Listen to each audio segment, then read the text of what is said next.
এক একটা ছেলে মেয়ের কিছুতে বিয়ে হয় না। কি করে বিয়ে হবে?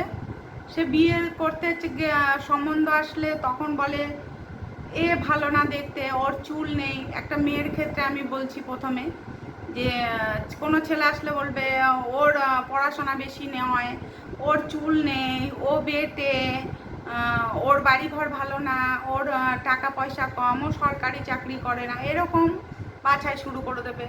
আবার একটা ছেলের ক্ষেত্রে বলি, একটা ছেলের ক্ষেত্রে যখন মেয়ে দেখতে গেল তখন বলবে মেয়ে আমার সমতুল্য নয়, বা ফর্সা নয়, কালো, চুল নেই বেশি মাথায়, লম্বা না, এরকম নানা রকম বাছাইয়ের জন্য কিছু কিছু ছেলে মেয়ের কিছুতেই আর বিয়ে হয় না।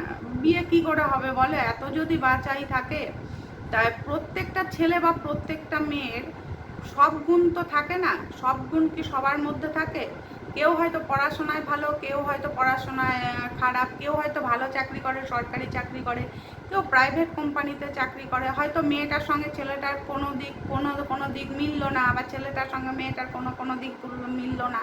তবে কি প্রত্যেকটা ছেলে আর প্রত্যেকটা মেয়ে একরকম হয়? তাহলে তো দুনিয়াতে আর বিয়েই হতো না, তাই না? তাই সমতুল্য সবসময় পাওয়া যায় না, তবুও বাঁচতে হয়, দেখতে হয়। কিন্তু সব দিক দেখতে গেলে একটা ছেলেকে বা একটা মেয়েকে, তাহলে কিন্তু কোনোদিনও সে পায় না। যার জন্য কি হয়, অনেক অনেক ছেলে মেয়েরা বৃদ্ধ হয়ে যায়, মানে 40, 45, 50 বছর হয়ে যায়, তাও তাদের বিয়ে হয় না। তা বিয়েটা হবেই বা কী করে? এত বাছাই থাকলে তো আর বিয়ে হয় না। তারা তো সব চায়, পড়াশোনা চায়, দেখতে সুন্দর চায়, চুল মাথায় চায়, লম্বা চায়, মানে চাকরিওয়ালা চায়। এত কিছু চাইলেও তার সব কিছু পাওয়া যায় না। যে কোনো 10টার মধ্যে 2টো, 4টে, 5টা পাওয়া যাবে। তাই জন্য 10টার মধ্যে 10টাই তো আর পাওয়া যাবে না। যার জন্য কিছু কিছু ছেলে মেয়ে বয়স বেড়ে যাচ্ছে, বিয়ে হচ্ছে না। যখন বয়স হয়ে যাচ্ছে তখন তারা আফসোস করে যে আমি যদি আজকে বাছাই না করতাম এত, তাহলে হয়তো আমার বিয়ে হয়ে এতদিনে আমাদের ছেলে মেয়ে হয়ে তাদেরও বিয়ে হয়ে যেত। আবার কেউ কেউ ভাবে যে সত্যি যদি এত বাছাই না করতাম তাহলে হয়তো আমার সন্তানরা এতদিন অনেক বড় হয়ে যেত। ছেলে মেয়ে দুজনের উভয়ের ক্ষেত্রেই বলছি।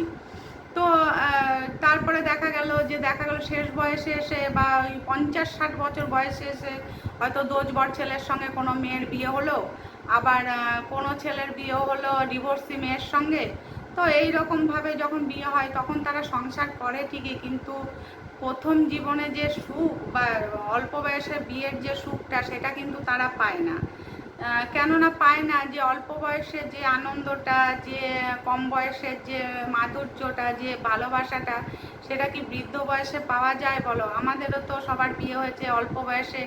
অল্প বয়সে যে আনন্দটা ছিল, যেই সুখটা ছিল, এখন আমাদের বয়স হয়ে যাচ্ছে, এখন কি সেই আনন্দটা বা সেই সুখটা কি পাওয়া যায় বলো? সেইটা পাওয়া যায় না।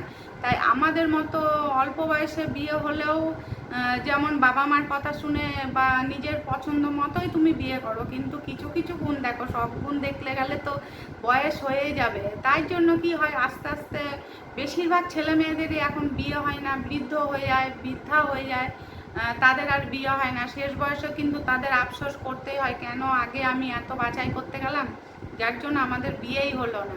তাই এই আফসোসটা যাতে করতে না হয়, সব ছেলে মেয়েকে আমি বলবো তোমরা নিজেদের মধ্যে বেছে নাও, নিয়ে যেটা পছন্দ, যাকে পছন্দ, এবং সব গুণ তো পাবে না। যেটা যেটা তোমার সঙ্গে মিলে যায়, তোমার মনের মতো হয়, কিছু কিছু যদি মিলে যায়, তাহলে তাদেরকে অল্প বয়সে বিয়ে করে নাও। অল্প বলতে আমি বলছি না যে 12-13 বছরে বিয়ে করো, 20, 22, 25, 30, 30-এর মধ্যে বিয়ে করে নেওয়াটা সব থেকে ভালো। কেননা মেয়েরা 20 হলেই বুড়ি হয়ে যায়, আর ছেলেরা তো 25 হলেই বুড়ো হয়ে যায়।